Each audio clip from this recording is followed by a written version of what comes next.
Spoiler alert for Jurassic World Dominion.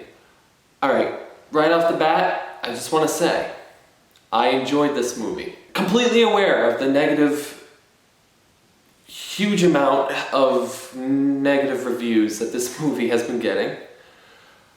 But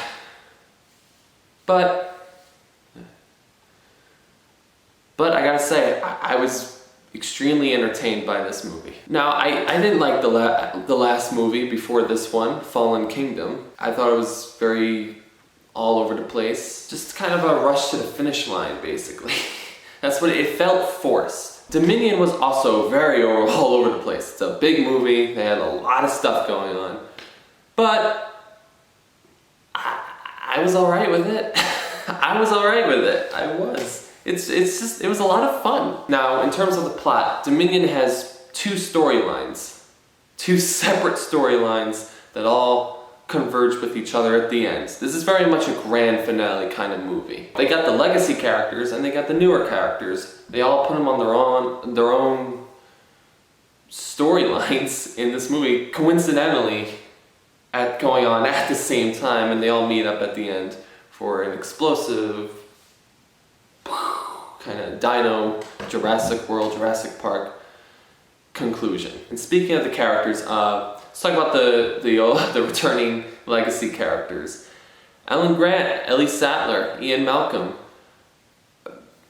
I enjoyed seeing them in this movie. It was great to see them return and interact. That scene when they're in the tent and Ellie Sattler and Alan Grant just talk for a few minutes and catch up. It was good to see that. Ian Malcolm was hilarious in this movie. I laughed so many times when he opened his mouth. I didn't catch a whole lot of ums and uhs from him in this movie. Wow. He's really moved past that. And Dodson, Lewis Dodson. We got Dodson in this movie. And I care, I do. I mean, I knew going in he would be in this movie, but yeah. It was crazy how big of a villain they made him out to be in this movie. You know, Chris Pratt, his character is basically mostly the same. It's like that for a lot of these new characters. Claire, on the other hand, she goes through the best progression, I think. I mean, in first Jurassic World, she's uptight, businesswoman, very inconsiderate of family or friendship relationships, and just treats the dinosaurs as products and not animals. But then in the following movies, Fallen Kingdom and this movie, she becomes an activist for them, a fighter, and then she becomes like a literal fighter for the dinosaurs. I liked Macy's subplot in this movie. Continues what we were just briefly told about in Fallen Kingdom, that she herself is a clone. But in this movie, that's expanded upon a little bit. She's not exactly just a clone. I thought it's a very interesting storyline that they opened up in this movie, and we'll get more onto that later. Because in my opinion, that's not the only interesting detail about this movie. And it connects with Blue and Beta a little bit too. I mean, that's the beginning of Macy's story in this movie. The fact that Beta came from Blue because of water monitor DNA that's in Blue, and that somewhat connects to Macy's story. I thought that was interesting. Let's talk about the dinosaurs. I liked the fact that we got a whole lot of obscure dinosaurs in this movie. Some of them are dinosaurs that I learned as a kid, whether in school or on my own outside of school, because I was a big dinosaur kid. I'm glad that they got feathers. So many feathers. I'm still happy about that. They're going a little bit more accurately. Like Giganotosaurus, for example. Awesome that he's getting attention in this movie, even if he doesn't appear for that long. But still, it was great to see how menacing it could be for the little amount of screen time that he had, or she. I mean, not all the dinosaurs are female anymore, so it's probably a she. It was great to see Therizinosaurus. That's probably one of my favorite new dinosaurs in this movie. It was so good to see Therizinosaurus and using its claws. like an animal, not like as a monster, just as an animal trying to get by, living and swiping away any other organism that it presumes to be dangerous. Pyroraptor and Atrociraptor were dinosaurs I've never even heard of.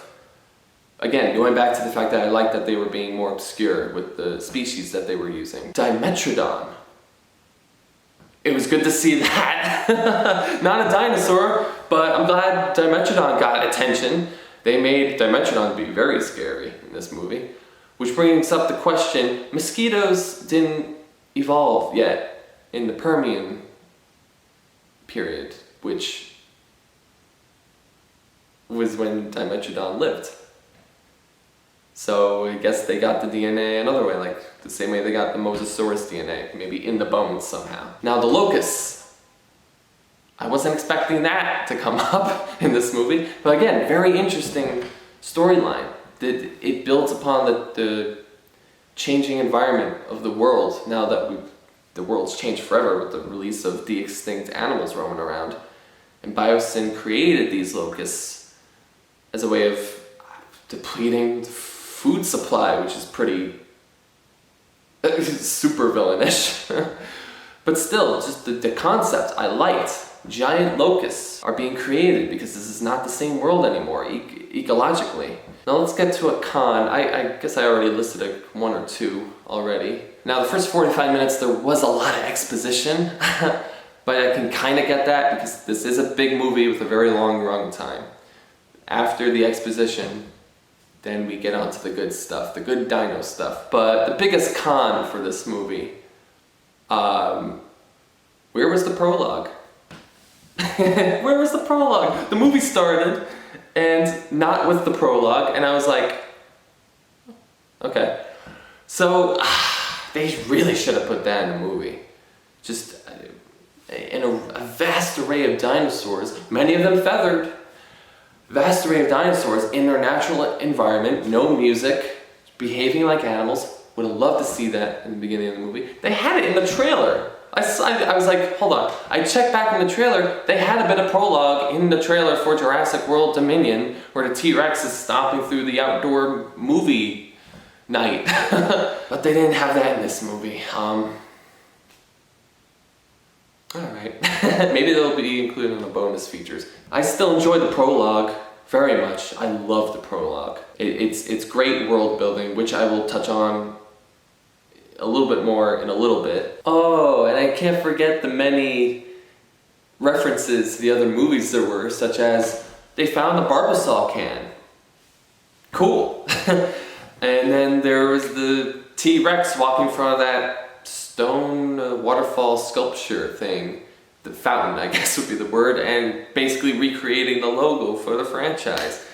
And then there was Jeff Goldblum unbuttoning his shirt only to button it back up. Callbacks to the first movie.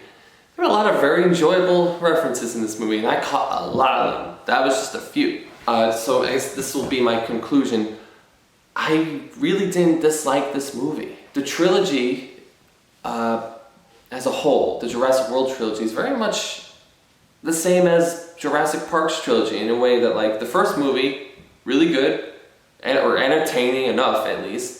And then the next two movies are like, alright, not the best, but still entertaining enough. The quality of these movies, they don't really bother me so much. Especially with, the Jurassic World movies coming out. They were so interactive with the promotion of these movies. The last three movies, Jurassic World through Dominion, they'd have website links where you could go and see the status of the park, the Jurassic World Park, like as if, it's a live camera feed of the park. They did the same thing with the second one. They had all these interactive websites out. They have one out right now for this one, where you can track dinosaurs. I mean, that's great world building. And they even so much as to go as far as to put some of this world building in the movie. You got pictures and clips of dinosaurs that people saw, and they put it in the beginning of the movie with the now this news report, which, by the way, I kind of liked that opening. I would have preferred if they opened with the prologue, but the now this report of dinosaurs was for me pretty good because again, it makes it as if it's actually happening. Real statistics that they put up. It gets you even more excited for the film itself when it comes out, and regardless of the quality, I still liked this movie. Also, Battle at Big Rock, I love that too. That's a great short movie. Again, gets us excited for the next Jurassic World movie. And although it felt more like a cliffhanger, despite this being the last chapter in this saga of movies, I liked the theme that they had at the end of the movie. It was like, it's a new world now, we just have to adapt and evolve by sticking together. Depending on who you are, I guess this will either be very satisfying or very disappointing. I was left very satisfied because of the entertainment value. It didn't disrespect the franchise as a whole doing it. It gave us legacy characters to come back, and it gave us a thoroughly entertaining dino adventure. I'm going to give Jurassic World Dominion a 5 out of 10, maybe a 6 out of 10. Somewhere around there. That's the score I'm going to give it for now. And definitely check it out. It's a lot of fun to watch this movie. A lot of dinosaurs, and I enjoyed it, and I will see you at the next react.